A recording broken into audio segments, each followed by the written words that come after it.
Dans le podcast de cette semaine, nous discutons de bons vieux jeux qu'on aime avec Pénélope Gaming.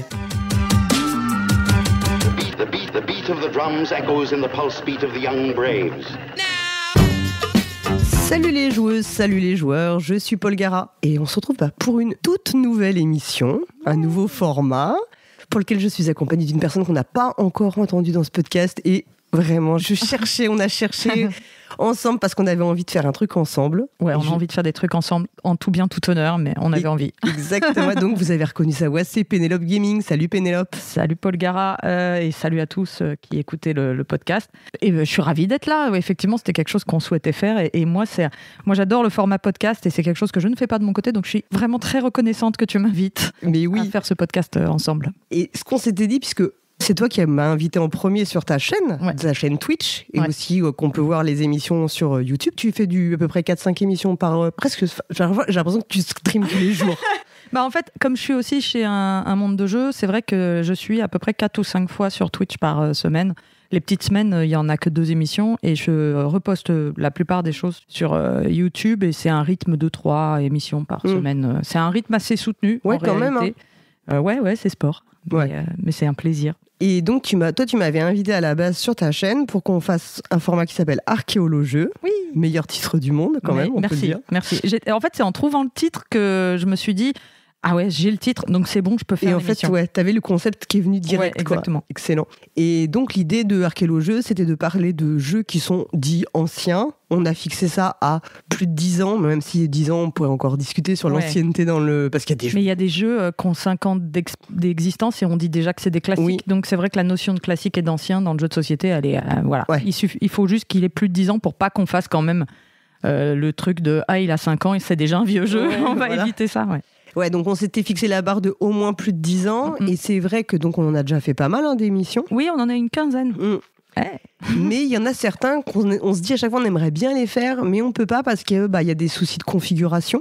Par exemple, certains jeux où on peut vraiment pas jouer à deux, parce qu'on joue toutes les deux principalement. Oui. On va faire une petite entorse bientôt. Enfin, quand vous aurez écouté le podcast, l'entorse aura été faite.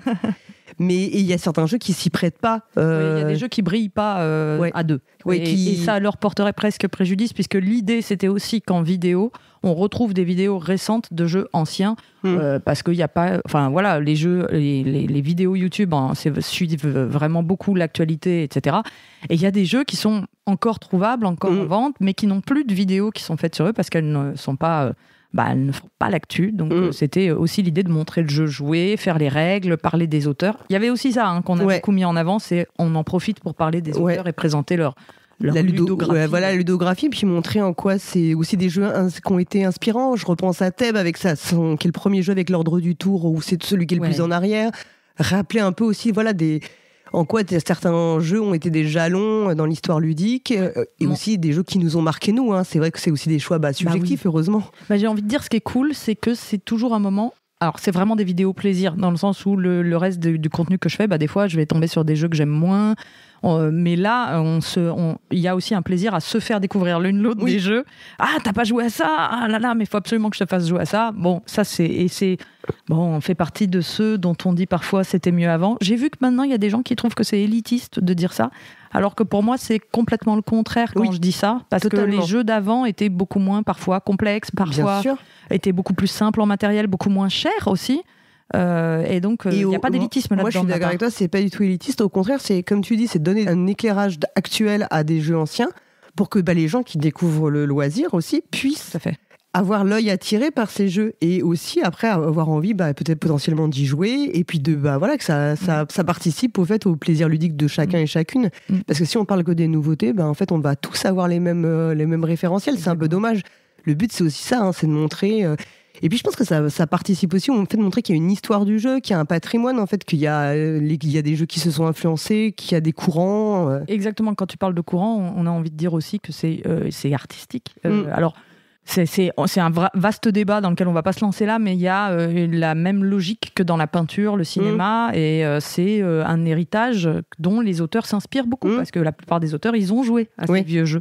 Et donc, ceux qui rentrent dans le hobby, comme on dit, et qui découvrent, c'est cool qu'on leur donne des support pour le découvrir, même si il y en a d'autres qui existent que nous, mais on en fait un peu plus. Ouais, voilà.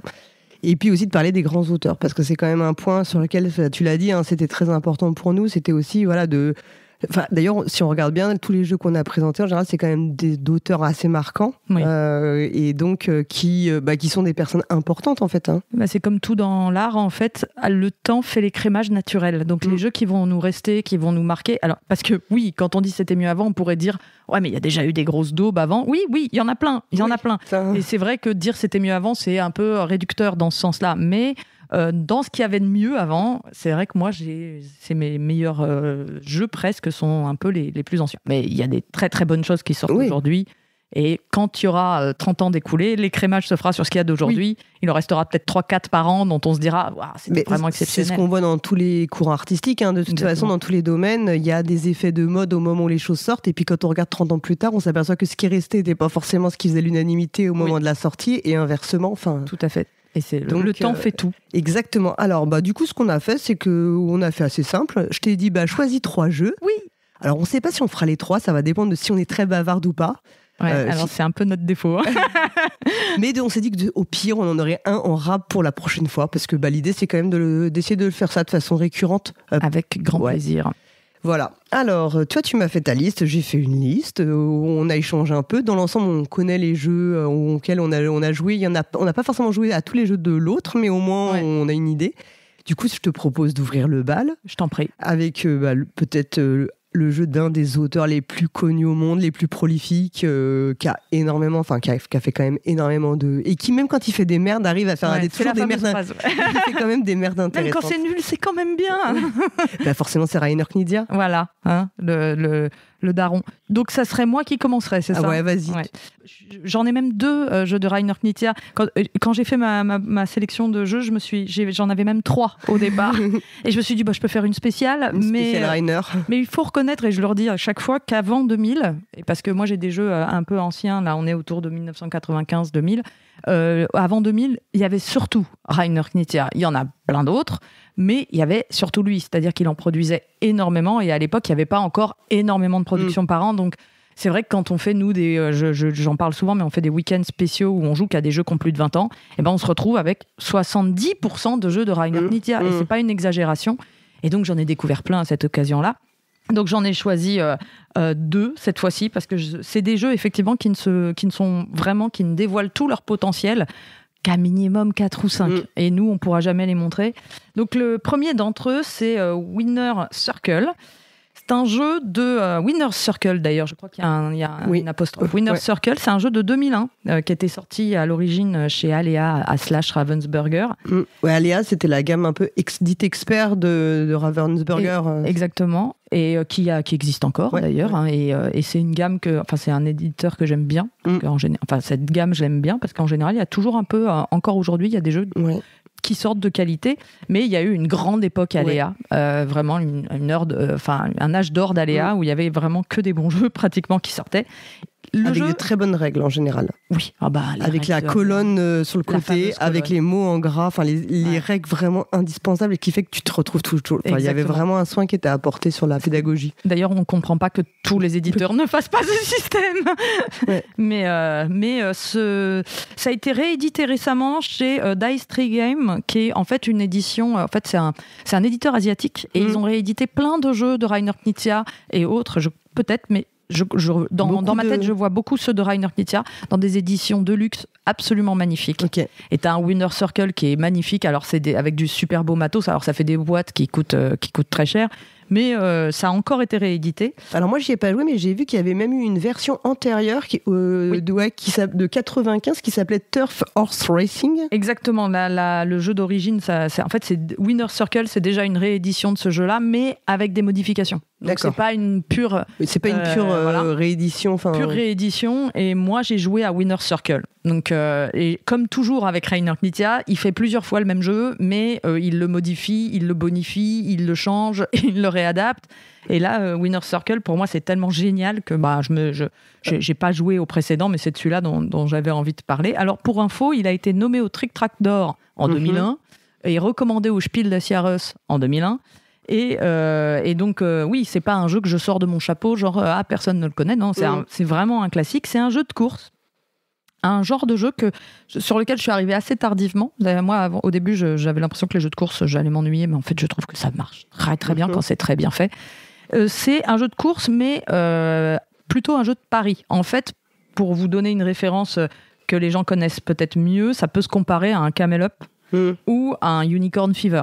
Okay. Sauf que c'est moins hasardeux, c'est beaucoup plus stratégique avec énormément d'interactions. Alors le principe de Winner's Circle, c'est que vous allez avoir donc un circuit avec une piste avec des petits chevaux dessus qui ont tous une couleur différente et que vous allez placer chacun sur une case différente avant la ligne de départ. Et chaque cheval vient avec sa petite carte et en fait on va piocher ces cartes dans une pioche, c'est-à-dire que chaque cheval n'aura jamais les mêmes caractéristiques. On a un dé avec des faces avec des symboles dessus. Et quand on lance le dé, on va avoir un symbole qui va apparaître. Et chaque carte de cheval a le symbole indiqué du dé avec un nombre de cases dont il avance. Et donc, en fait, à votre tour, vous allez décider quel cheval vous faites avancer en fonction de la face du dé. Par exemple, je sais que... Alors, ils ont tous des noms rigolos. Il y a Caramel, etc. Et par exemple, Caramel, avec telle face de dé, il avance de 3. Avec telle face de dé, il avance de 1. Mais avec une face de dé, une autre, il avance de 15. Et donc, voilà, ils ont des... D'ailleurs, et c'est ça qui est super, c'est que chaque cheval va... Il y a ceux qui sont équilibrés, 7, 8, 8, 7, tu vois, ce genre-là. Et il y a ceux qui avancent peu sur certaines faces. Ils font des grosses accélérations. Qui font des grosses accélérations sur des faces plus rares. Parce que bien sûr, il y a une des faces qui apparaît plus régulièrement. Donc, il y a ce truc de, est-ce que je joue la sécurité ? Parce que, qu'est-ce qui va se passer ? Au début de la partie, on va voir les fiches de chevaux. On va voir comment ils sont placés sur la piste. Et nous, on a des jetons de pari. On va dire, celui-là, on a 4 jetons de pari qu'on va devoir placer sur les chevaux. Alors on peut en mettre, oui c'est ça, 4 jetons. Je suis plus très sûre si c'est 3 ou 4, mais il me semble que c'est 4. Dont 3 de 1 et 1 de 2. Et donc en fait, on va dire, moi je parie que celui-ci va arriver dans les 3 premiers de la course. Bien sûr, le premier, il fait encore plus d'argent, etc. Mais je parie que lui va arriver dans les 3 premiers de la course et on va chacun son tour poser un de nos paris. Et une fois que tous les paris sont posés, genre... moi je pense que Caramel il sera premier, donc je vais mettre mon 2, c'est-à-dire que j'aurai 2 fois les gains du cheval si jamais il arrive en premier.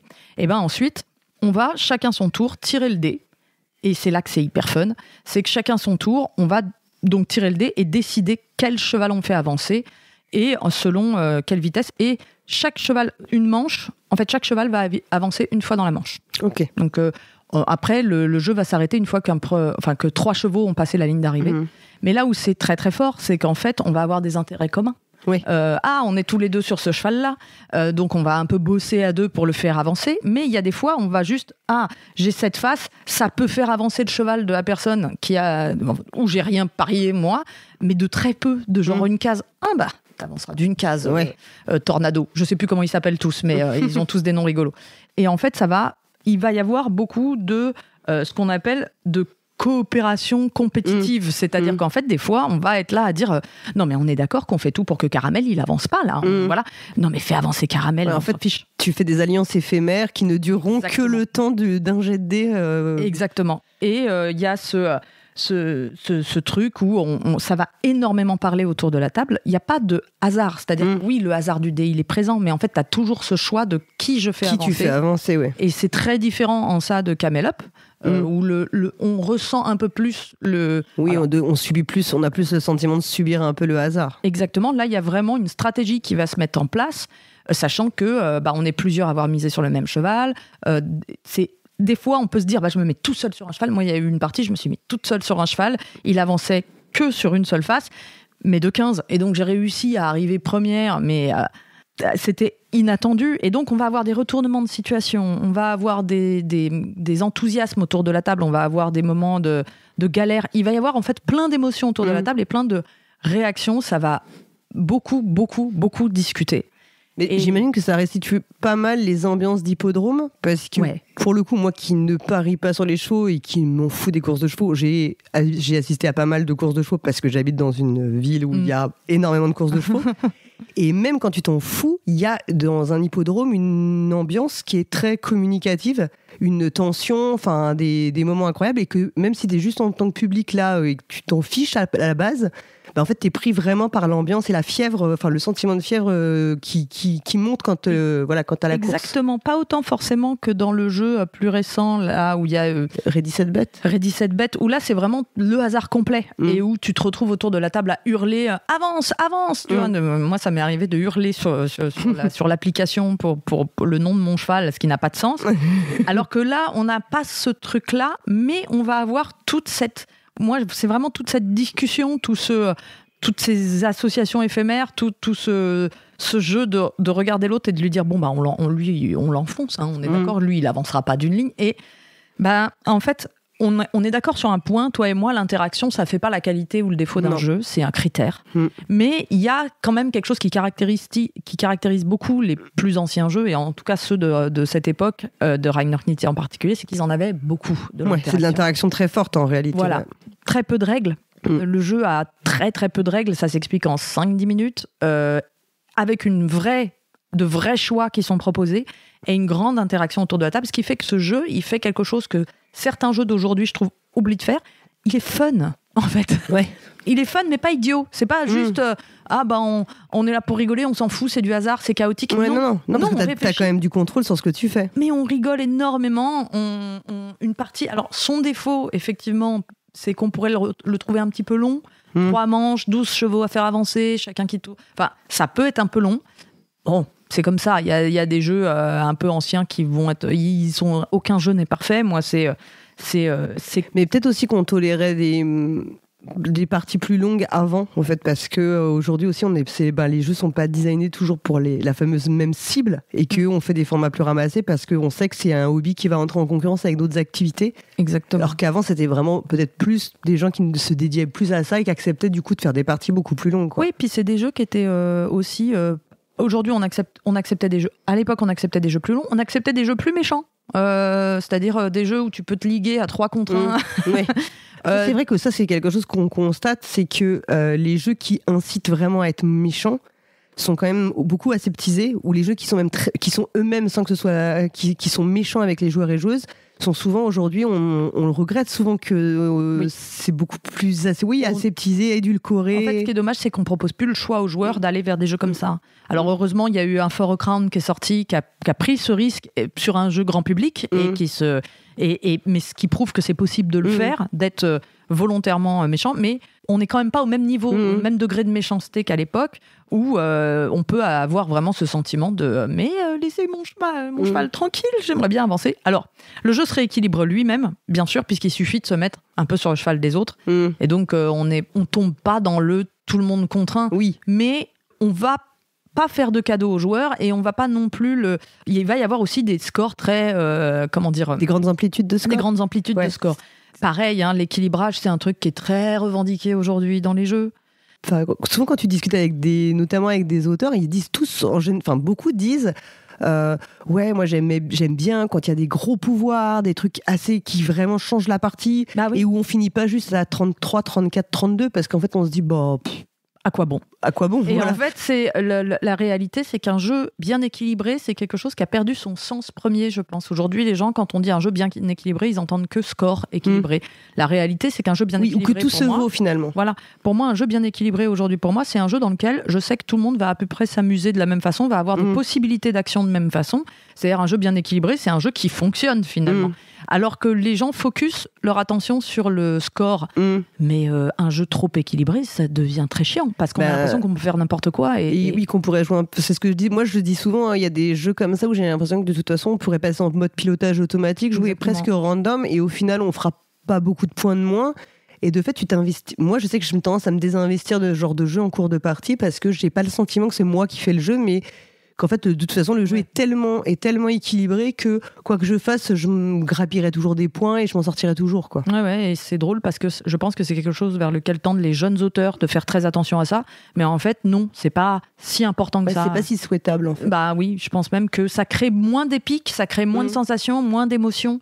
mais je reviens vraiment sur le mot Et moins de sensation. souvenirs, en fait. Et moins de souvenirs. Ouais.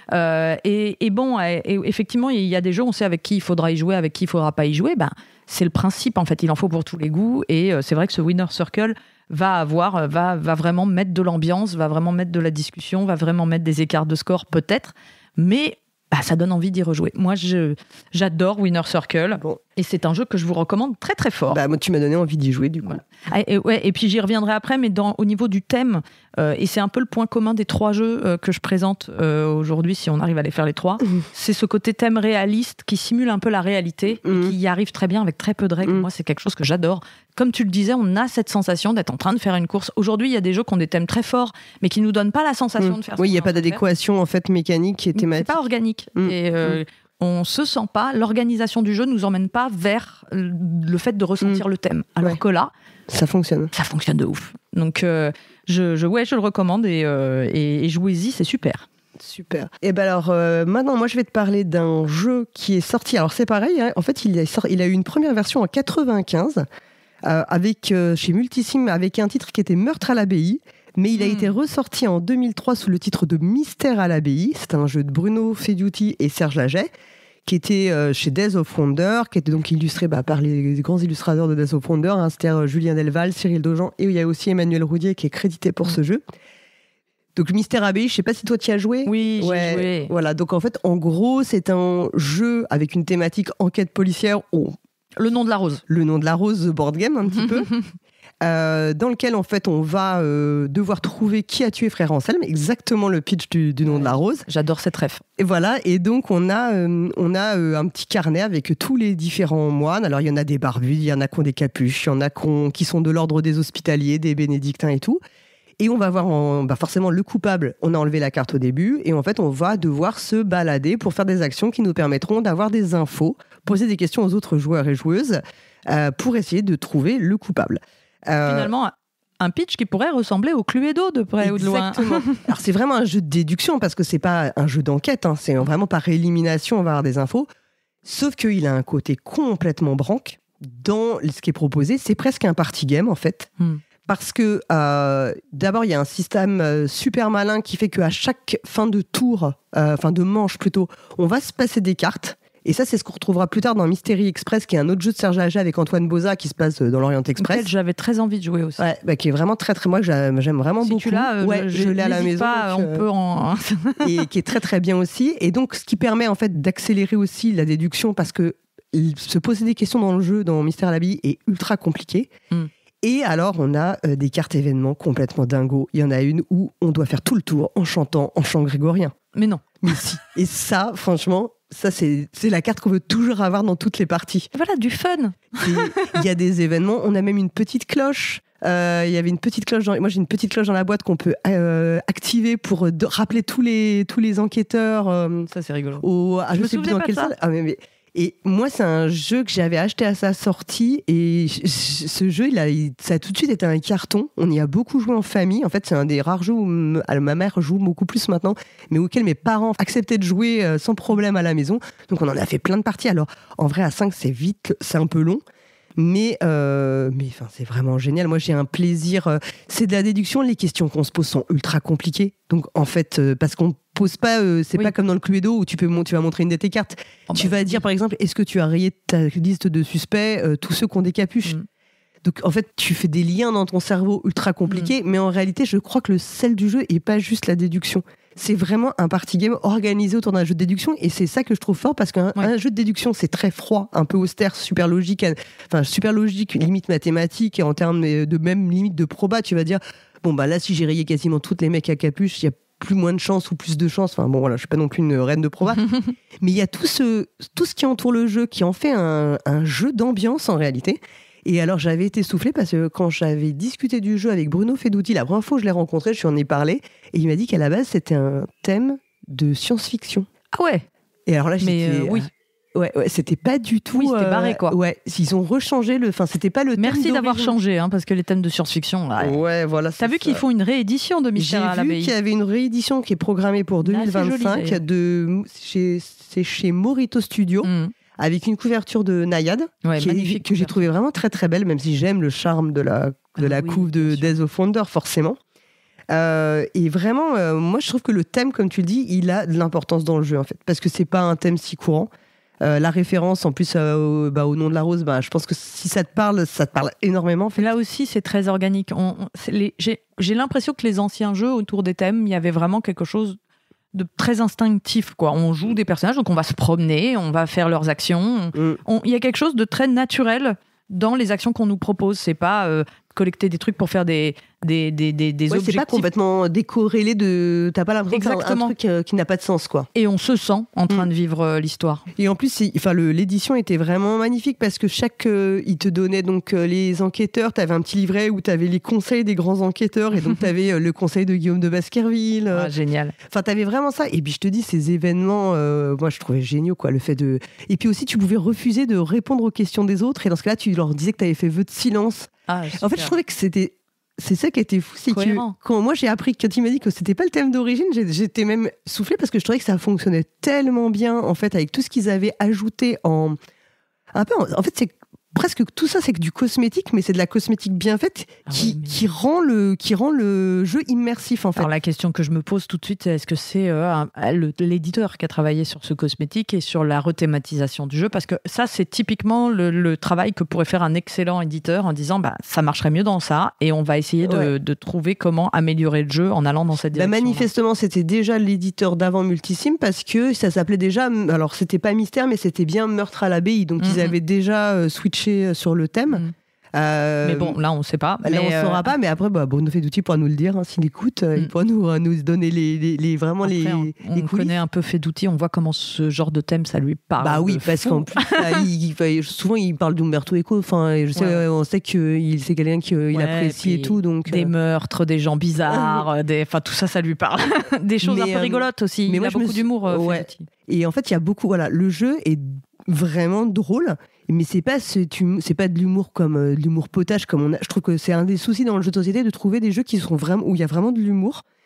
C'est pas si fréquent parce qu'on va tout de suite aller dans de l'humour un peu potache, surtout dans les jeux d'aujourd'hui, encore une fois. Et donc, les jeux anciens, il y avait de l'humour, on va dire, c'est pas potache le mot, je cherche, mais un peu populaire plutôt, c'est-à-dire cool, on se prend pas la tête.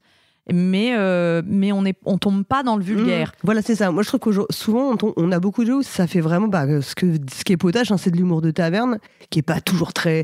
Alors que là, il y a même des petits côtés un peu loufoques, en fait, dans ce qu'on nous demande de faire. C'est exactement ça, en fait. Et moi, c'est plus le type d'humour qui me plaît. Enfin, t'as un petit côté de dire, on va faire tout le tour en chantant en chant grégorien, et que tu vois que tout le monde le fait. Ouais. En fait, t'as des moments incroyables. En chant grégorien. C'est ça qui fait que c'est pas potage, le chant grégorien. Non, ça fait plus... Tu sens que t'as plus l'impression d'être dans un truc des Monty Python, tu vois, d'être exactement. Voilà, la ref est bonne, Et c'est vraiment plus ce que j'ai apprécié. Alors après, voilà, effectivement, comme le jeu de ce que tu disais tout à l'heure sur le jeu, oui, il est peut-être un peu long par rapport au standard actuel. C'était le souvenir que j'en avais dans ses défauts. Oui. C'est dur de l'amener sur une table parce que tu te dis, on s'embarque pour... Voilà, et c'est un peu peut-être ce qui fait que c'est... Je sais pas, du coup, je serais assez curieuse de voir si sur la nouvelle édition...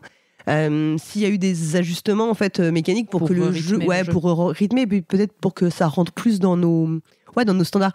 Et voilà. Et en plus, moi, je me souviens que je l'avais acheté à la boutique Oya, qui est rue de la Reine Blanche, dans le 13e. Qui existe toujours, qui est un bar. Allez-y. Oui, voilà, c'est ça. Et c'est fou parce que tu vois, je me souviens même de l'achat du jeu. Enfin, tellement ce jeu, il m'a vraiment marqué parce qu'en plus, moi, j'adore les jeux avec des thèmes enquête, même si c'est que de la déduction. T'as une belle collection. J'ai toujours été ultra fan et ça, c'était vraiment. Enfin, pour moi, c'est un petit, un petit bonbon, quoi. Enfin, vraiment, c'est un bonbon de l'époque. Voilà, donc à essayer quoi, et puis à voir ce que sera la nouvelle édition. Ou à rejouer, moi avec plaisir, ça m'a donné envie d'y rejouer.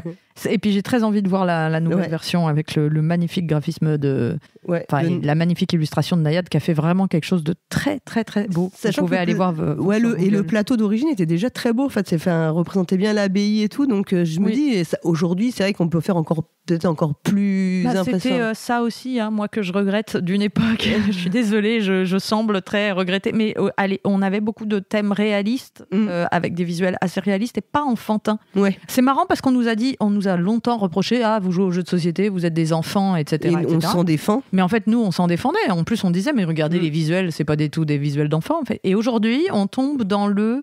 anthropomorphie beaucoup. Et on a l'impression qu'on infantilise un peu les gens autour des visuels. mais on n'est pas obligé d'avoir ce genre de visuel pour jouer aux jeux de société. On peut avoir des thèmes réalistes. On a eu la même chose un peu dans le jeu vidéo.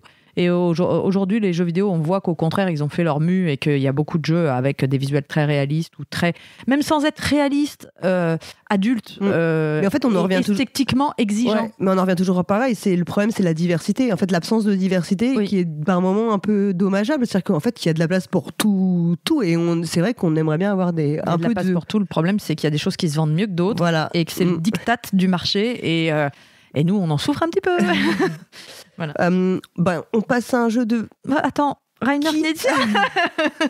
Ouais, j'enchaîne donc avec mon deuxième choix de Reiner Knizia. Bon, là, c'est un classique de chez classique, de ultra classique. J'enfonce une porte hyper facile. Tu y as joué, bien sûr. Oui. Voilà, c'est Tigre et Euphrate, qui est peut-être un de mes 3 jeux favoris de tous les temps, découvert sur le tard.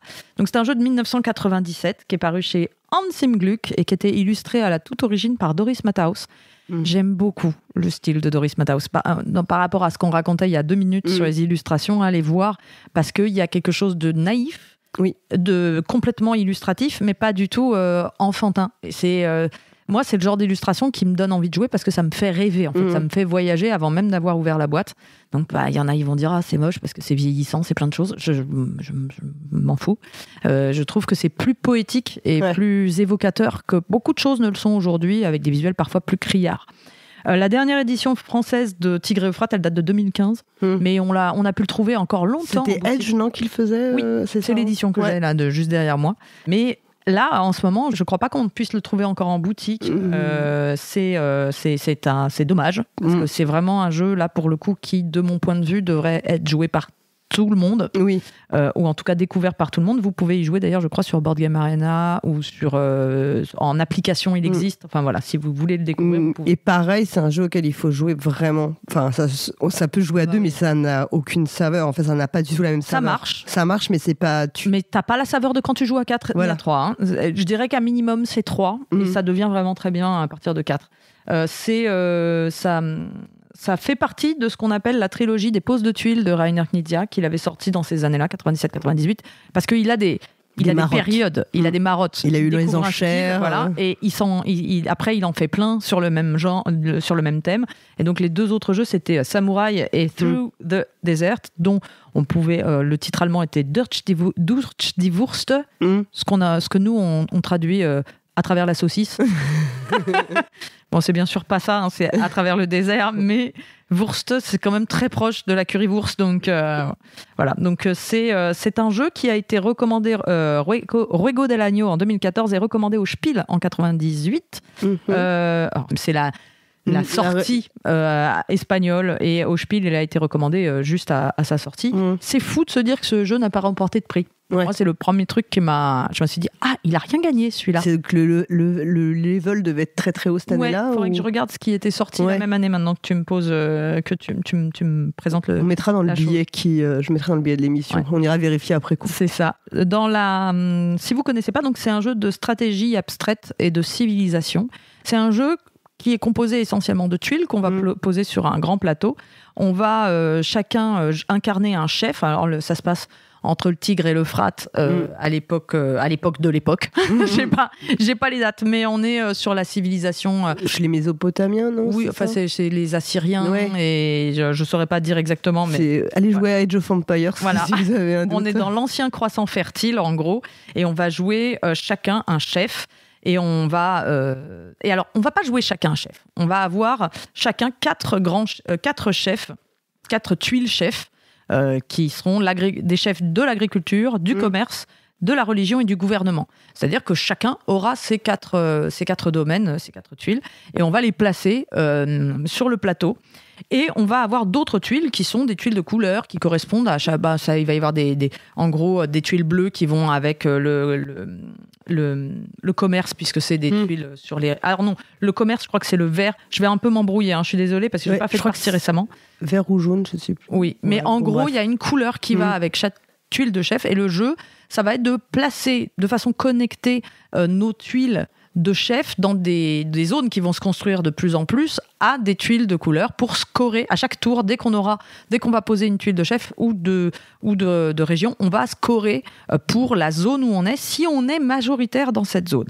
Et en fait, le jeu, le gros sel du jeu, c'est qu'il va y avoir, dès qu'il y a 2 chefs d'un même type dans une zone, dès qu'on est... eh bien, il va y avoir un conflit. Alors, soit il y aura des conflits, et ça, c'est la petite règle qui pose toujours problème quand on explique le jeu au début, soit il y a des conflits externes, c'est-à-dire que 2 grandes zones se retrouvent, sont reliées par une tuile, et à ce moment-là, c'est ce qu'on appelle un conflit externe, et il va y avoir une guerre. Alors, en gros, on compte le nombre de tuiles...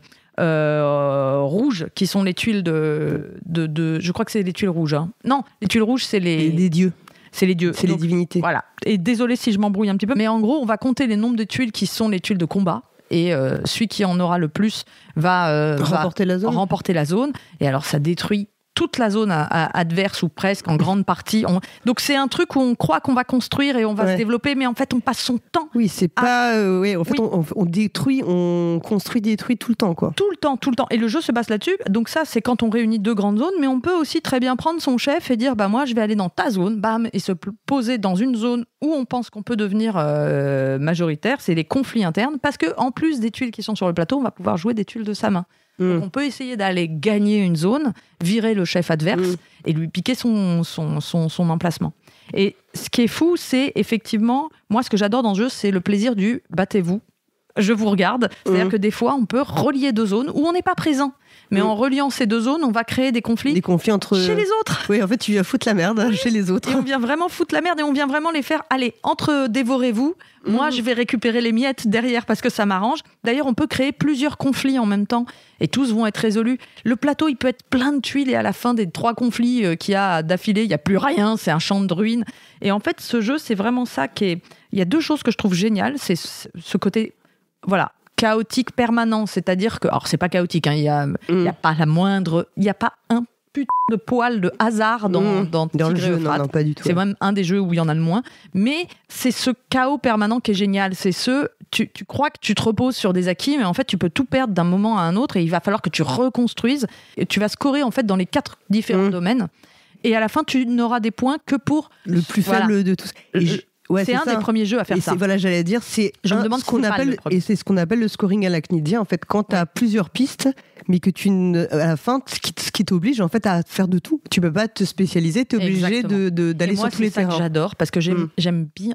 J'avoue que mon caractère fait que j'ai toujours du mal à choisir. Est-ce que je veux me spécialiser là-dedans ? Non, là, tu es obligé de tout faire. Oui. Tu es obligé d'être bon dans tout, parce que c'est ton plus petit score qui va être pris en considération. Et la deuxième chose que je trouve géniale, c'est que le jeu est absolument abstrait visuellement et thématiquement, on y est à fond.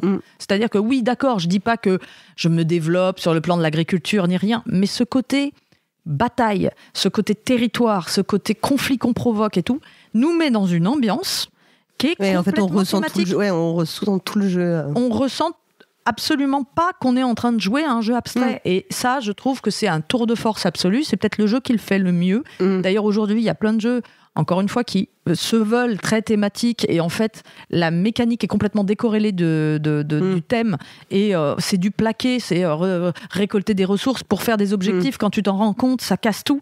Alors que là, je sais pas comment dire, on n'a aucune histoire, on n'a pas de bâtiment. Oui, d'accord, je vois pas mes petits bonhommes bouger. Oui, t'as des tuiles de couleurs, mais en fait, tu sais ce que tu fais quand même. Mais je combats, je crée du chaos, je vis quelque chose qui pourrait s'apparenter à ce que je suis censé vivre thématiquement. Et ça, je trouve que c'est très très fort. Et oui, il y a une élégance de design qui est absolument folle. Alors, c'est un jeu qui n'était pas facile à appréhender parce que les règles sont pas dingues, mais elles sont pas dingues dans le sens elles sont pas complexes, pas ultra complexes, mais elles ont des points pas faciles à intégrer. Ouais. C'est un des jeux dont on il y a des petites subtilités de mémoire dans les règles. Le fameux conflit externe, voilà, conflit c'est ça, interne. Quand on l'explique la première fois à quelqu'un, ça peut durer des plombes avant qu'il l'intègre complètement et qu'il l'assimile et qu'il sache après en tirer parti en jeu. Quoi, voilà. En fait. Mais c'est une petite barrière à franchir parce que franchement, au niveau pareil, c'est des parties épiques, c'est des parties qui vont être...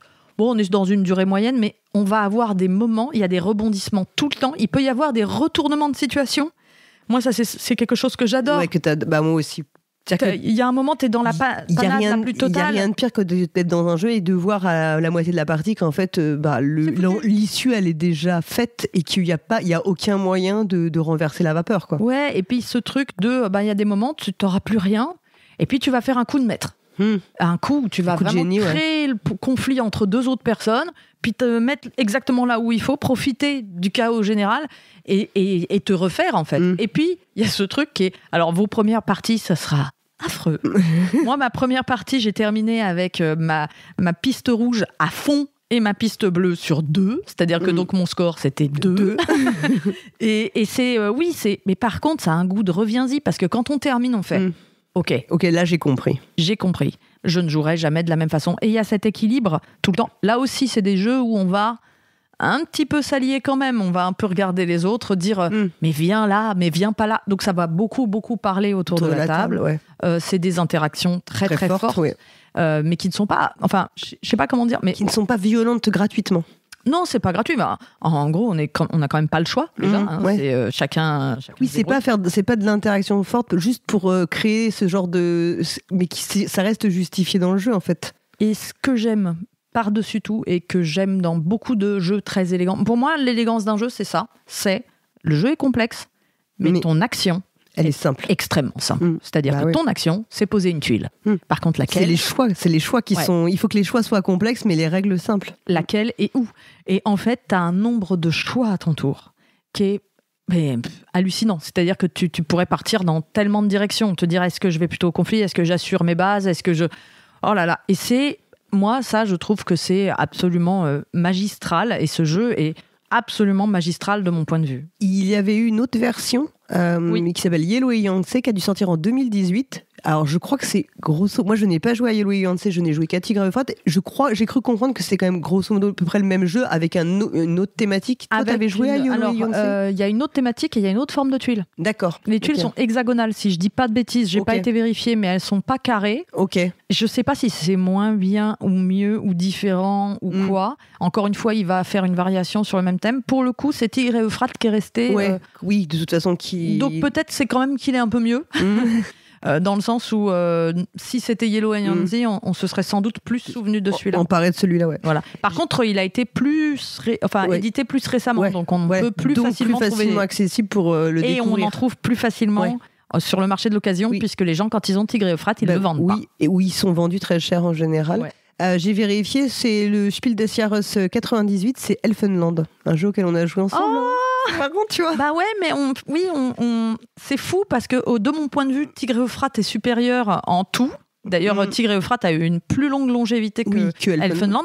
Mais on voit très bien, en fait... Je pense que plus de gens aujourd'hui ont quand même joué à Tigre et Euphrate, ou connaissent le nom à minima, versus Elfenland, je pense qui est devenu un peu plus confidentiel déjà. Oui, mais c'est rigolo parce que pour faire partie d'un jury et savoir ce que c'est, un jury, c'est un moment T, à un instant T, dans des circonstances T.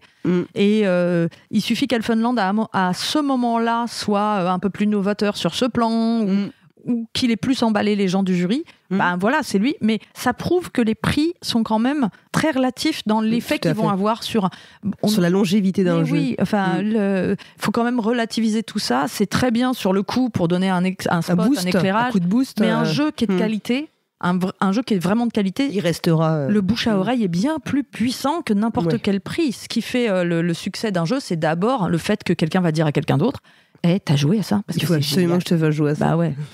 Voilà, c'était Tigre et Euphrate. Ok, moi je vais continuer avec un jeu un peu aussi de déduction, tu vois, c'est un peu une de mes marottes, mais il est beaucoup plus récent, parce qu'on va aller en 2014. Et on va parler de Witness. Est-ce que tu y as joué ? Alors j'y ai joué, mais il y a genre super longtemps, et je pense que j'étais, tu sais, quand t'es primo, tu commences un peu et que tu joues pas bien au jeu, je sais pas comment dire, mais au moment où j'y ai joué, je pense que j'avais pas encore assez d'expérience dans le jeu pour vraiment comprendre ce à quoi j'étais en train de jouer. Pourtant, c'est 2014, si, je jouais quand même depuis déjà quelques années, mais je pense que j'aimerais bien y rejouer aujourd'hui. Donc c'est un jeu de Dominique Baudin qui est illustré, alors en fait par Edgar P. Jacobs, parce que c'est une licence Blake et Mortimer. Oui. Et qui était édité par Istari. Alors je sais pas si on pourra discuter sur le fait que la licence Blake et Mortimer c'était une bonne idée ou pas.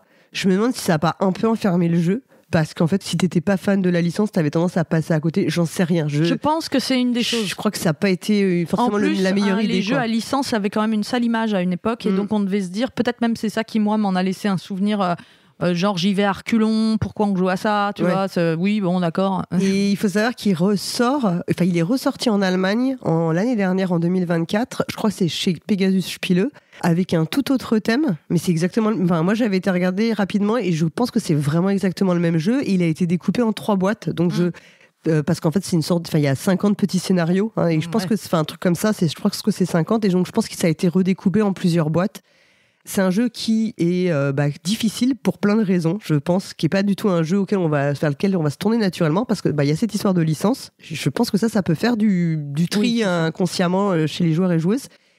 C'est un jeu qui se joue en réalité à 4. Il faut vraiment être 4 pour jouer et apprécier le jeu.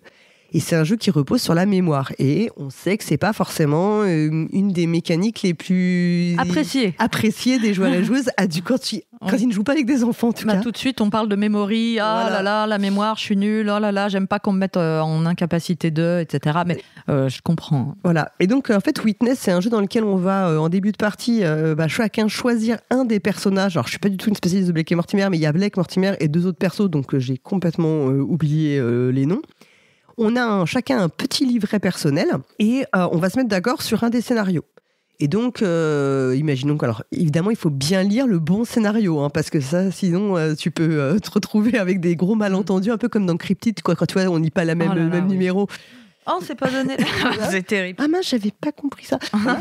Et donc, en fait, on va chacun, on doit résoudre une enquête. On devra tous on devra tous répondre à 3 questions, mais on n'a qu'une partie des informations.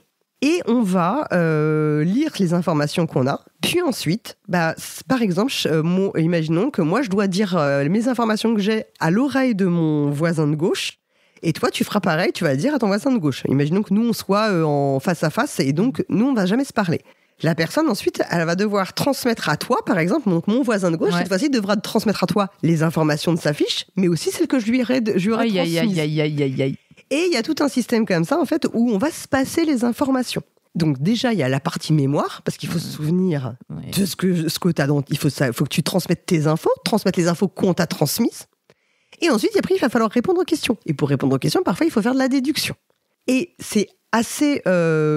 J'aime bien les jeux comme ça où tu as des phases corporelles qui sont presque un peu bizarres. C'est-à-dire que là, dans le jeu, on est tous avec nos petits livrets hyper studieuses, on lit, puis d'un coup, on se lève, et on se met dans un coin et on se met à chuchoter. Je suis sûre que si c'était filmé, ce serait hyper drôle parce qu'on se met à chuchoter, on revient, on regarde sa fiche, on regarde les questions, on fait... Qu'est-ce qu'il m'a dit ? Ok, d'un claquet, ok. Oh là là. Ça n'a pas le droit. Je crois que je sais pas si tu as le droit de prendre des notes ou pas, mais enfin, en tout cas, voilà. Dans mon souvenir, je crois pas. Je crois pas que tu as le droit de prendre des notes telles quelles, en fait, avant de répondre à tes questions à la fin, et ainsi de suite. Et puis alors à un moment tu refais un tour et là tu te dis en fait non mais là c'est pas possible, tu m'as dit le contraire tout à l'heure en fait. Mais oui, mais c'est ça. Et tu commences à avoir des sueurs froides. Il y a la déformation du passage de parole qui est terrible. Et donc tu as cette espèce de petit ballet un peu bizarre, chacun on se lève, on se chuchote. C'est pour ça qu'on peut pas y jouer on pourrait pas y jouer en live. Enfin, je me dis toujours c'est un jeu auquel on pourrait jouer filmé, mais il faudrait avoir un super dispositif parce qu'il faudrait que quasiment quelqu'un qui filme les moments des apartés où on se transmet les informations. Et puis que t'es limite chaque joueur après qu'on voit en gros plan qui disent attends mais là qu'est-ce qu'il m'a raconté. En plus il y a une progression je pense de difficulté en fait dans les trucs. C'est assez incroyable. Et puis donc à la fin tu réponds et quand ça arrive et que t'as ce moment exceptionnel où tout est fluide, on sait super bien transférer les infos, on fait tous les points possibles sur le score, où t'as un sentiment mais de réussite collective qui est assez incroyable. Moi, j'y joue. Ça y est, tu m'as donné envie d'y rejouer. Moi, j'y joue avec mon groupe de copines avec qui on fait des week-ends entre filles jeux. Et régulièrement, c'est un peu un de nos jeux rituels. Et franchement, quand on joue toutes les 4, c'est nickel chrome. J'ai joué d'autres parties avec des personnes. On en est quasiment arrivé à un stade où on s'est foutu sur la gueule. On s'est engueulé. Mais c'est ça qui est bien. Mais un truc de dingue. Mais on a même considéré qu'on allait arrêter la partie parce que ça montait vraiment. Enfin, l'ambiance était vraiment en train de se détériorer puissamment. Parce que tu t'aperçois notre mémoire fonctionne pas tous et toutes de la même manière. C'est-à-dire qu'il y a des personnes qui vont être 3 mots-clés. Ils vont vouloir retenir que 3 mots-clés. D'autres qui vont avoir tendance à revoir tous les détails. Et puis après, tu as ceux qui, comme la personne avec qui je vis, qui 30 secondes après, a déjà tout oublié. Oui, ça serait moi. Voilà. Je pense que c'est pour ça que j'ai un souvenir mitigé du jeu, c'est parce que moi j'ai une mémoire absolument catastrophique. Alors dans la déduction, je pense que je serais pas mauvaise, mais c'est peut-être ta mémoire à court terme. Ah ouais, la mémoire à court terme qui est compliquée. Ça, en fait. Alors par contre, je pense que je mets Marjorie là-dessus, je pense qu'elle parce qu'en fait, elle n'a pas de problème en fait. Ouais, non, enfin moi ce que j'avais compris, c'est que c'est Michel Dufresne qui me l'a expliqué, à vrai dire, je vais lui rendre ça. Il m'avait bien expliqué, en fait, dans les mémoires, t'as vraiment les jeux de mémoire, on n'a pas du tout les mêmes compétences. Bien sûr. Il y a vraiment une inégalité, et en plus, il y a différents types de mémoire à court terme, mémoire à long terme, la mémoire procédurale, enfin des choses comme ça, et que en fait on n'est pas du tout égaux en la matière, et que c'est vrai que c'est des jeux qui peuvent être, quand ça vraiment t'as du mal, c'est des jeux qui sont très humiliants. Ouais, humiliants, voilà. C'est un peu comme les jeux de connaissances, en fait, quand t'as pas si t'as pas une grosse culture G et que t'arrives pas à mobiliser tes connaissances rapidement parce que le stress l'emporte. C'est des jeux qui peuvent être un peu humiliants, donc je pense réellement que c'est un jeu où il faut que tout le monde soit vraiment OK. Bien sûr. Faut pas forcer. Après, c'est pas parce qu'il peut être comme ça que ça en fait un défaut et que c'est un jeu encore une fois, il faut du choix, et il faut du choix pour les gens qui ont ce genre de mémoire et qui s'amusent avec ce genre de jeu. Mais ça m'a quand même donné envie d'y rejouer parce que moi j'y avais joué en barrageux au milieu de plein de gens. Ouais, je pense que c'est un truc qu'il faut jouer en... Surtout qu'en plus, tu peux faire 1 ou 2 scénarios, ça va très rapidement, parce que même en plus, si tu en fais au-delà de 3-4, tu commences un peu à saturer, puis tu commences à te mélanger d'une histoire à l'autre. Enfin, c'est potentiellement... Donc en fait, c'est un jeu que tu sors et t'en fais 2-3, et puis après, tu t'arrêtes. Donc c'est assez picorable, en fait, comme jeu, quoi. Puis alors, bon, même si tu y rejoues 6 mois après, t'as déjà tout oublié. Enfin, c'est rare que tu te souviennes d'une intrigue d'une fois à l'autre, quoi.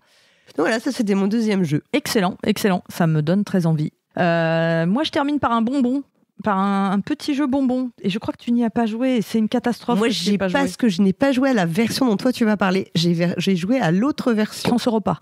Ouais, exactement. Okay. Moi je vais parler de Transamerica, mais je crois que c'est à peu près la même chose. Ouais. Mais Transamerica est antérieur à Trans-Europa. Mais Transamerica c'est le premier, c'est un jeu de 2001 de Franz Benno Delonge, qui était sorti chez Rio Grande Games à l'époque. Alors Franz Benno Delonge, il est né en 57 à Munich en Allemagne. Alors je dis cette date parce qu'il faut savoir que c'est la même date de naissance, la même année de naissance que Rainer Knizia. Donc, c'était 57. C'est un bon cru. C'était 1957, c'était le fil rouge. Il nous a déjà quittés en 2007. C'était un concepteur de jeux de société allemand, et il avait été aussi l'auteur de Big City. Ah oui. Qui est excellent. Et lui aussi, qui a un jeu qui se joue à quand même plus que 2. On pourra peut-être en parler un jour. De Fjords aussi. Ah oui, donc Fjords. Oui. Qui est ressorti il n'y a pas si longtemps, travaillé par Phil Walker Harding. Ouais, exactement. J'avais pas pu jouer à la réédition, mais j'aimerais bien y jouer. Alors lui, attention, tenez-vous bien, il a été meilleur jeu étranger au Japan Board Game Prize. Je crois qu'il a été, là j'ai marqué nommé, mais si tu peux me confirmer, parce que je vois que tu as un ordinateur, je crois qu'il a gagné le Spiel en 2002. Je vais vérifier de suite. Et ça serait drôle de se dire que de ces 3 jeux, celui qui a vraiment gagné le Spiel, ça serait... Je le vois juste nominé. Ah bon, nommé, pardon. Il a été nommé au Spiel. Alors je vais te dire qu'il a gagné en 2002. Et il a été nommé au Nederland Spellenprijs en 2003. Non, ça y est, je sais. En fait, c'est le seul qui est nommé dans ce que je viens de ceux que j'ai dit. Parce que Tigre et Euphrate n'avait même pas été nommé, il avait été recommandé. Recommandé. Il n'est pas dans c'est les Villa Paletti qui a gagné en 2002. Et Winner Circle, pareil, recommandé au Spiel, même pas dans les nommés. Alors que Transamerica, lui, il a été nommé au Spiel 2002. Et lui, bon, alors, il est devenu un peu confidentiel. C'est pas un jeu que vous verrez chez tout le monde. Et je trouve ça tellement dommage parce que pour le coup, il est extrêmement simple à jouer. Il a été réédité en anglais en 2022, je crois. Donc peut-être vous pourrez le trouver en version anglaise sur des sites dédiés. Alors, Transamerica, qu'est-ce que c'est ? C'est un jeu ferroviaire, donc un jeu de train. Moi, j'aime ça, les jeux de train. Ça me tenait à cœur de faire un jeu de train dans la première émission parce que c'est un style comme le jeu de course que je trouve qui se prête très bien aux jeux de société parce que c'est un thème, le train. Tout le monde le connaît, c'est dans l'inconscient collectif, on sait comment ça fonctionne. On n'a pas besoin d'expliquer ce qu'est une ligne, ce qu'est un réseau. Enfin, c'est vraiment quelque chose. Oui, s'il y a quelque chose qui est lié à de l'intuition, de ce qu'on va faire, de comment ça va fonctionner. Ouais. Exactement. C'est à ça que ça sert un thème de jeu normalement. Ça vous mâche le travail de départ. Oui, ça place des marqueurs en fait. Ça place des marqueurs et donc c'est une des raisons pour lesquelles le thème du train fonctionne très très très bien dans le jeu de société, c'est parce que ça parle en fait à tout le monde. Donc dans ce jeu, qui a un tout petit plateau. Vous avez un petit plateau avec une carte des États-Unis si vous jouez à Transamerica et de l'Europe si vous jouez à Transeuropa. Et vous avez des tracés de lignes et des villes. Vous allez recevoir un certain nombre de cartes villes et votre but, secret, caché par rapport à tous les autres, c'est qu'à un moment, le réseau ferroviaire qui va se construire sur la carte, grâce à des petits bâtonnets de bois, relie absolument toutes les villes que vous avez en main. C'est-à-dire que dès qu'un joueur a toutes ces cartes villes reliées entre elles, à ce moment-là, il dit c'est bon, et il pose, en gros, il dit c'est bon, moi tout est relié, ça met fin à la manche, et on regarde où en était chacun en fonction du nombre de villes qu'ils ont réussi à relier de leurs mains. Est-ce que ça va les placer sur une piste de score ? En gros, c'est des points négatifs. C'est le système de il me restait 2 villes à connecter, ça te fait 2 points négatifs. Mais là où le jeu est original, c'est que on va pas construire son réseau. Ouais, c'est pas comme dans les Aventuriers du Rail où tu fais ton réseau à toi. On a des bâtonnets, on a tous la même. En fait, il y a une seule couleur de bâtonnet, de ligne, qui est posée dans un coin de la table. Et à son tour, encore une fois, action simple. Poser ses bâtonnets. C'est à son tour, on pose un bâtonnet. Et c'est tout. Et c'est tout. Et il va y avoir. Alors, je crois qu'il y a une exception, c'est pour passer les montagnes, il faut poser 2 bâtonnets. Je crois qu'il y a une difficulté. Mais du coup, alors, est-ce que c'est qu'on a un nombre de bâtonnets là, d'un coup, j'ai un doute. Parce que d'un coup, en parlant. Est-ce qu'on a un nombre de bâtonnets limité ? Oui. Mais je crois pas. Je crois que c'est. En tout cas, on va vraiment poser des bâtonnets et participer à construire ce réseau. Et on tire parti des constructions des autres, en fait. Exactement. Le principe, c'est que c'est un jeu de fourbasse. C'est un jeu où on va commencer à construire le réseau, mais en essayant de pas trop aider les autres, c'est-à-dire en brouillant les pistes de où est-ce qu'on veut aller, de où est-ce qu'on part, de quelle ville on est en train de faire. Dès qu'on sent que quelqu'un est un peu sur une direction qui nous arrange, on va aller l'aider un petit peu. Et en fait, c'est un jeu où on pourrait se dire que c'est complètement hasardeux et que là, il n'y a pas de stratégie à avoir. Moi, j'ai joué un certain nombre de fois avec Monsieur François. Il a gagné systématiquement toutes les parties parce qu'il est très très fort à ça. Et moi, je suis pas mauvaise d'ailleurs. Et bizarrement, la mémoire à un court terme, ça me va pas, mais vision, la fourberie. Ouais. Non, mais cette vision dans l'espace, en fait. Ouais. En fait, il va falloir anticiper. Essayer de construire son réseau, un peu comme quand même là, on est assez proche des Aventuriers du Rail, essayer de trouver les chemins un peu inattendus. Parfois, c'est plus intéressant de faire un détour en utilisant la ligne de l'autre pour pas avoir. Alors, je crois que c'est qu'on place un certain nombre de bâtonnets par tour, c'est pas un seul. Et en fait, passer une montagne, ça coûte plus cher. Okay. Je crois que c'est ça. Okay. Et en fait. Par exemple, typiquement, passer une montagne, ça coûte plus cher. Donc, quand on la passe, il y a une montagne qui sépare les États-Unis là en 2. Ce passage-là, tout le monde attend qu'il y ait que quelqu'un s'y voilà, que quelqu'un s'y colle et que ça soit surtout pas nous, parce qu'une fois qu'il a tracé ce truc-là et qu'il a perdu du temps à le faire, nous on va s'enfoncer dans la brèche et on va en tirer parti. Et et en fait c'est un jeu, c'est pour ça que j'appelle ça un jeu bonbon, parce que ça se joue en 15 minutes. Ça s'explique en 2 minutes. C'est hautement interactif, encore une fois, avec une ambiance vraiment... c'est très pur, en fait. C'est des jeux qui sont très purs. Et on pourrait le comparer aujourd'hui un peu à Expédition. Mais sauf que je trouve que dans Expédition, il n'y a pas cette élégance qu'a ce jeu-là, dans le sens où on va chacun avoir sa couleur de ligne, etc. Donc là, vraiment, il y a des points communs. C'est poser vraiment des lignes. Et il y a un rapport... plaisir et quantité de règles qui est fou. C'est le genre de jeu, on fait une partie, puis juste derrière, on va dire, on en refait une. C'est le genre de jeu où à minuit, t'es crevé, on serait pas un Transamerica. C'est des jeux qui te demandent pas un effort à être amené sur la table et qui vont te proposer quand même un défi intellectuel, de l'ambiance, et surtout ce genre de jeu où tu fais, oh là là, c'est malin. Mais qu'est-ce que c'est malin. Malin. Ah oui, voilà. Mais vraiment malin, quoi. C'est très élégant. Encore une fois, c'est de la coopération compétitive, c'est-à-dire, on est les uns contre les autres, mais on va s'aider un peu sans le vouloir. Ce qui est horrible, c'est quand on sent que c'est nous qui avons fait gagner le voisin, parce qu'il pose sa dernière ligne au moment où nous, on vient de lui creuser la montagne, ou on vient de relayer notre avant-dernière ville, et qui fait « Ah merci beaucoup, ça m'arrangeait ». Ça, c'est les phrases de François, typiquement. « Je te remercie ». Hop, et il pose sa ligne pile là où toi, tu te disais « Ah, mais j'ai pas vu venir ». Et là, on va dire « C'est bon, moi, j'ai tout joué ». Il y a une bonne dose de chance, effectivement, mais Ça demande du talent, en fait. Et moi, j'avais joué donc à la version Trans-Europa, mais qui est le même jeu, mais avec une autre carte.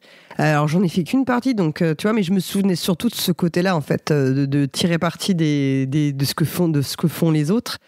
Et que ça, de fait, c'est pas du tout. C'est moins du blocage comme dans les Aventuriers du Rail. Tu vas avoir un sentiment de plus d'être bloqué parce que les autres t'ont pris la route que tu convoitais.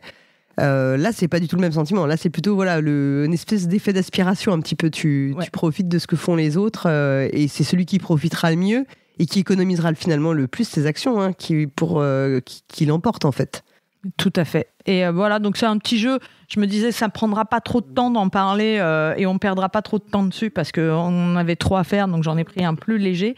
Mais je trouve que ça fait partie de ces jeux. Alors, ça fait partie de ces jeux dont on se dit j'adorerais que ça soit réédité. Malheureusement, les rééditions de jeux, des fois, ça leur réussit pas. Ouais. On préfère que ces jeux appartiennent à l'histoire. Ouais. Mais vraiment, garder le souvenir intact presque. Voilà. Ouais. Mais vraiment, trouvez-en une boîte. Pour y jouer. Oui, parce que c'est un jeu qui n'a vraiment pas le succès qu'il mérite, qui n'a vraiment pas l'aura. Un Tigre et Euphrate va être beaucoup resté quand même dans les mémoires et tout le monde le connaît. Et voilà, mais un Transamerica, c'est plus confidentiel déjà. Il y a que tout le monde n'y a pas joué et c'est vraiment. Ouais, c'est admirable. Moi, la première fois que j'y ai joué, j'étais là genre, mais comment on peut faire un truc aussi simple et aussi bien et aussi voilà, il y a des jeux comme ça qui arrivent vraiment à épurer au maximum et oui, là il y a qu'une couleur de bâtonnet, on a un objectif chacun, c'est bon, ça roule et en même temps c'est vraiment profond quoi. Donc moi j'adore Transamerica. Ok, moi je vais te parler d'un jeu aussi assez léger d'auteurs quasi inconnus, Wolfgang Kramer et Michael Kiesling, un jeu de 2005 qui s'appelle alors That's Life, c'est un peu le nom sous lequel on est le plus connu, il est sorti chez Ravensburger. Mais en allemand, il s'appelle Verflixt. Et il a été ressorti en français chez Gigamic en 2019 sous un nom To Can Do It. Voilà, donc un petit jeu de mots. Ah oui, ça y est, je l'ai. Voilà, vraiment, moi, je suis pas toujours fan du fait de mettre un nom anglais d'un jeu qui avait déjà un nom anglais, mais le transformer. Parce que, en fait, ce qui s'est passé, c'est que je joue à To Can Do It et en y jouant, je me dis, mais en fait, j'ai déjà joué à ce jeu. Et je suis restée bloquée pendant... Et en fait, j'ai compris que c'était That's Life, Verflixt, auquel j'avais déjà joué, parce que je me disais, c'est bizarre, parce que ça me dit quelque chose, c'est pas possible, j'y ai déjà joué. Donc, c'est un jeu de parcours, tout simple, qui ressemblerait presque un peu aux petits chevaux. Alors là, dit comme ça, c'est pas très vendeur. C'est glamour. En fait, tu nous as présenté un genre de Cluedo. Voilà, c'est ça. Ouais. un jeu de memory. Un jeu de memory. Et maintenant, les petits chevaux. Super, merci. En fait, on va avoir... C'était mieux avant. On va avoir... voilà, c'est ça. La prochaine fois, on vous parlera du nain jaune. On a trois pions à notre couleur. Et on va disposer des tuiles. En fait, on va faire un parcours avec des tuiles. Et puis donc le but c'est d'arriver, la partie s'arrêtera, le but c'est d'avoir le plus de points à la fin de la partie. La partie s'arrêtera quand tout le monde aura ramené ses trois personnages, enfin ses trois pions à la ligne d'arrivée. Mais ce qui va se passer, c'est que on va avancer sur les tuiles. Quand on arrive sur une tuile, il ne se passe rien, mais quand on en repart, si on est le seul sur la tuile, on la prend. Sauf que sur les tuiles, il y a des points négatifs comme des points positifs. Et il y a quelques tuiles spéciales aussi de mémoire. Et en fait, le grand jeu, ça va être d'avancer tes pions en faisant en sorte que les autres prennent les points négatifs, que toi tu te démerdes pour avoir des points positifs, et ainsi de suite. Et donc, là encore, en fait, c'est ultra simple, c'est j'avance comme au petit chevaux, d'un certain nombre de trucs. J'ai trois trucs, donc je peux choisir, mais il y a un moment, il faudra bien avancer. Oui. Et la question, ça va être de comment je me démerde pour ne pas récupérer les tuiles pourries et pour ne prendre que les bonnes tuiles. Et donc, tout le jeu, ça va être très vraiment... aussi, En fait, le jeu, c'est vraiment de faire chuter les autres. Ni plus ni moins. Et Verflixt en allemand, alors il y a un jeu de mots parce qu'il y a un double X sur la boîte de jeu allemande, mais en vrai, l'expression, elle s'écrit avec un seul X. Ça veut dire, en gros, Fichtre. Nom de nom. Enfin, en gros, c'est un juron. Et c'est vraiment quelque chose qui exprime l'énervement. L'énervement, j'allais dire, ça doit être très frustrant. Voilà. Et je pense que c'est vraiment le truc qui est là pour te dire quand t'es bien énervé, parce que tu sais que tu vas te manger une mauvaise tuile. Ouais. Et que vraiment, c'était pas du tout le coup que t'avais prévu. Et franchement, c'est pareil, ultra familial. C'était nommé au Spiel 2005. Ça n'a pas gagné non plus. C'est Niagara qui l'a emporté cette année-là. Alors, je sais pas, Niagara, si vous voyez ce que c'est un jeu où on a des cercles en plexiglas avec des joyaux dessus et qui vont avancer un peu, ce qu'on a retrouvé un peu dans River Glass quelque chose là, qui est sorti il y a pas longtemps. River Glass Road, qui est juste là. Voilà, où on a ce même système avec des tuiles qui bougent en fait, qui suivent le courant. Donc c'est Niagara, donc ce jeu-là qui avait gagné. Mais vraiment, c'est un super jeu. Ultra, encore une fois, il y a. Comment t'as dit que ça s'appelait à l'origine Fairflix? Fairflix. VERFLIXXT. Ah. Oui, d'accord. Tu vois, bon, à tes souhaits. Ouais, le truc est pas, la boîte est, le thème quand tu vois est pas ultra. Pour le coup, il y a 0 thème en vrai. Et puis tu t'en fous complètement. Mais voilà, et c'est franchement un jeu savoureux où on se fait des sales coups et on passe. Pour les gens comme moi qui adorent râler, c'est une bénédiction. Tu peux faire toute ta partie, tu peux, de toute façon, t'as à peine commencé que t'es déjà en train de râler et tu sais que tu vas râler toute la partie et ça va super vite. Enfin, tu vois, on te dit toujours, c'est facile à jouer, rapide à expliquer. En fait, c'est ça, sauf que ça, c'est un bon jeu. Voilà. Oui, je vois très bien ce que tu veux dire. C'est pas juste facile à jouer, simple à expliquer. C'est que derrière, pas l'argument phare. Derrière, il y a beaucoup de. Faut bien que tu réfléchisses, tu peux vraiment. Et faire chuter les autres a autant d'importance que toi marquer des points. Et ça, c'est très. J'aime beaucoup les jeux où ça râle autour de la table. Voilà. Et là, c'est très, très savoureux à jouer. Et puis, c'est un truc qui. Enfin, moi, nous, on y a rejoué. Tu vois, il y a pas si longtemps, j'y ai rejoué avec ma fille et ma mère qui n'avaient jamais joué. Tu dis, le jeu, il a 20 ans et en fait, il est juste toujours aussi bien. Je ne connaissais pas du tout. Je suis en train de regarder le visuel parce que moi, j'ai cette chance de pouvoir le faire, vous, dans le podcast. Il faudra que vous alliez regarder. Faut que vous alliez regarder. C'est vrai que esthétiquement, c'est simple. Hein. Oui. Et effectivement, je vois la familiarité avec les petits chevaux. Il y a même les 4 couleurs. Ouais, c'est ça. Mais je vois très bien ce genre de jeu. Moi, j'adore les jeux où ça crée du râlage autour de la table parce que c'est une émotion qui est tellement drôle à voir chez l'autre, en fait. Ou chez soi. Moi, je sais pas si tu as joué à 50 récemment. Ouais. Mais c'est typiquement le genre de jeu où tu vas te retrouver alors qu'il y a beaucoup... Enfin, 50, 140% de hasard. Mais c'est vraiment ce moment où tu vas te retrouver à faire « Oh là là !» Mais en fait, c'est un sentiment qui est hyper agréable dans le jeu de société. J'adore. Dans la vie, c'est... Bon, moi, j'adore râler. Moi, j'adore râler. Ouais, bien sûr. Mon couple avec Marjorie repose sur le fait de râler ensemble. Mais j'adore râler, mais ça peut être quelque chose de... Mais dans le jeu, je trouve que ça prend toute une saveur... Ça prend une saveur supplémentaire. Absolument géniale. C'est-à-dire que ça va créer de la rigolade autour de la table. Les gens vont et un peu de méta râler. aussi. Parce mais bien sûr. Moi, dès que je râle, on me dit t'en joues. Bon, voilà, en fait, c'est ça. Puis il y a un peu d'intimidation dans le fait de râler et tout. Tu uses psychologiquement. C'est ça.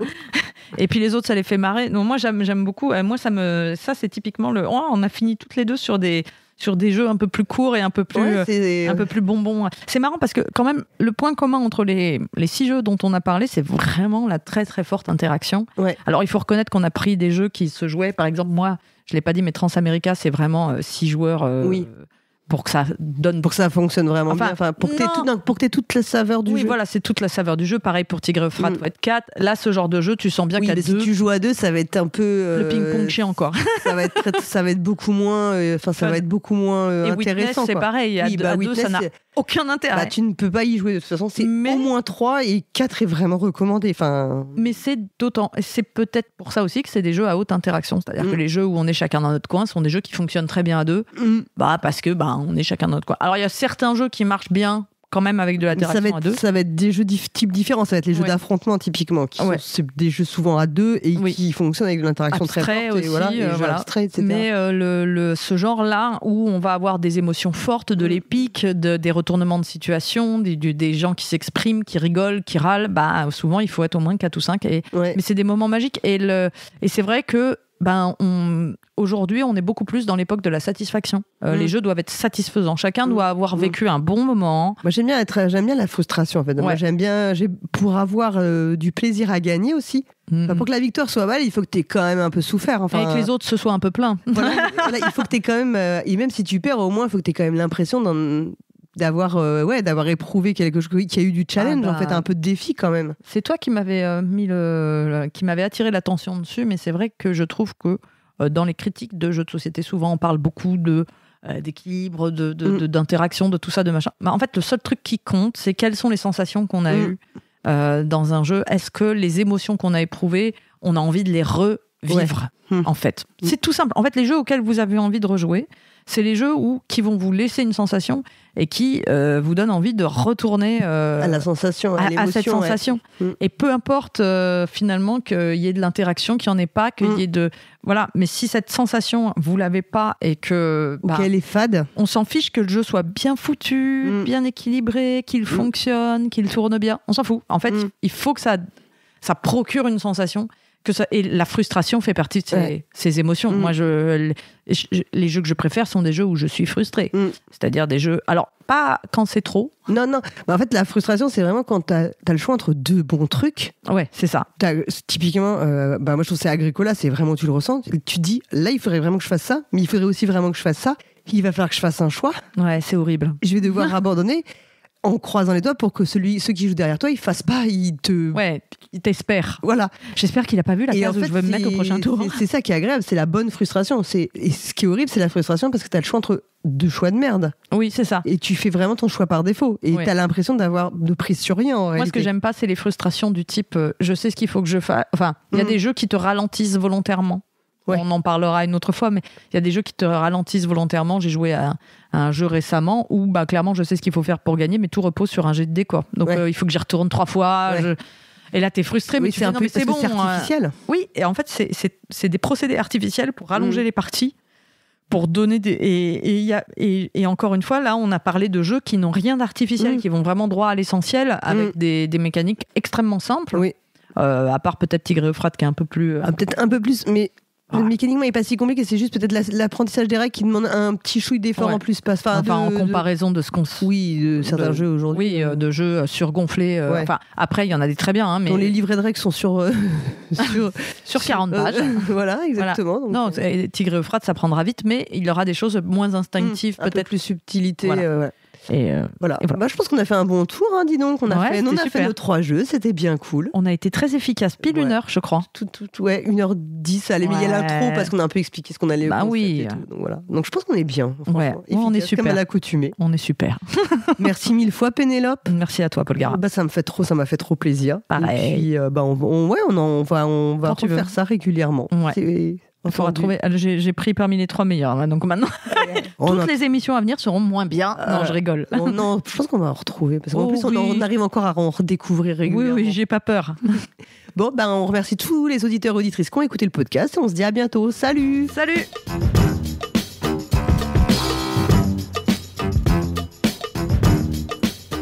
Cette émission, enregistrée en présentiel le 15 avril 2025, est produite par Paul Gara et Hammer. Toutes les informations utiles et les titres des jeux abordés dans cette émission figurent dans le billet de cet épisode sur notre site lepointdepaulgara.fr en un seul mot. Ce podcast est totalement indépendant. Son contenu est libre et non sponsorisé. Retrouvez-nous sur les réseaux sociaux, Facebook, X, Blue Sky ou Instagram sur le compte de Paul Gara. Et surtout, venez discuter de cette émission et de tout autre sujet sur le serveur Discord du podcast. Merci d'avoir écouté Le Point de Paul Gara et à très bientôt pour une prochaine émission.